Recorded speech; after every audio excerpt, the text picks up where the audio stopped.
Ito guys, unboxing tayo ng Hot 50 Pro Plus. So, ayan, sa mga naghahanap po ng latest model ni Infinix, ito masasalayan na natin ang kanilang latest model. JBL pala yan? JBL yan.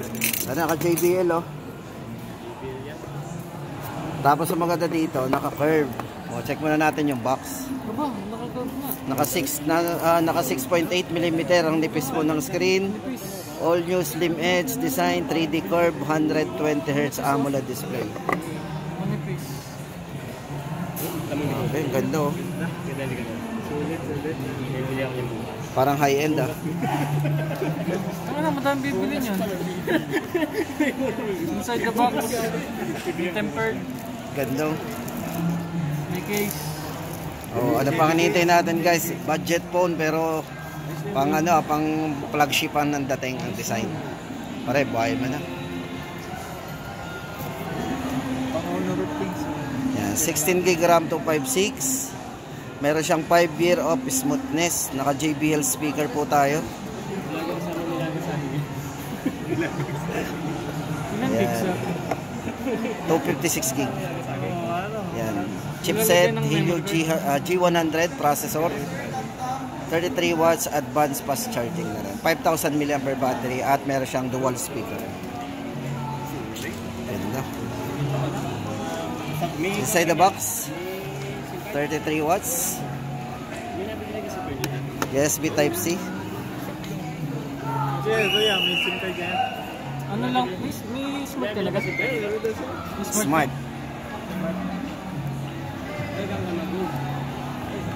Depende sa lugar. Ba't ang mura nito? Check natin yung camera, pre.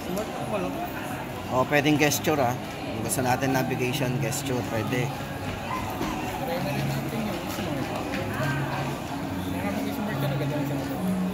Ito, naka-NFC na rin, oh. Splash proof din. O, diba? Grabe, para tayo naka-Note 40 Pro, ah. Para meron bang ano yan, yung ano nga yan, yung sa video, smooth video.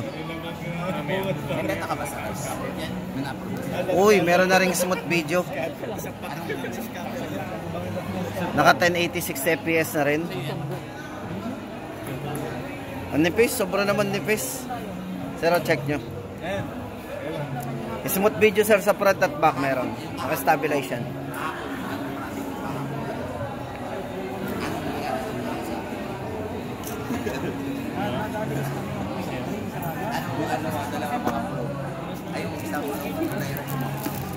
Ito, may kasama na rin case.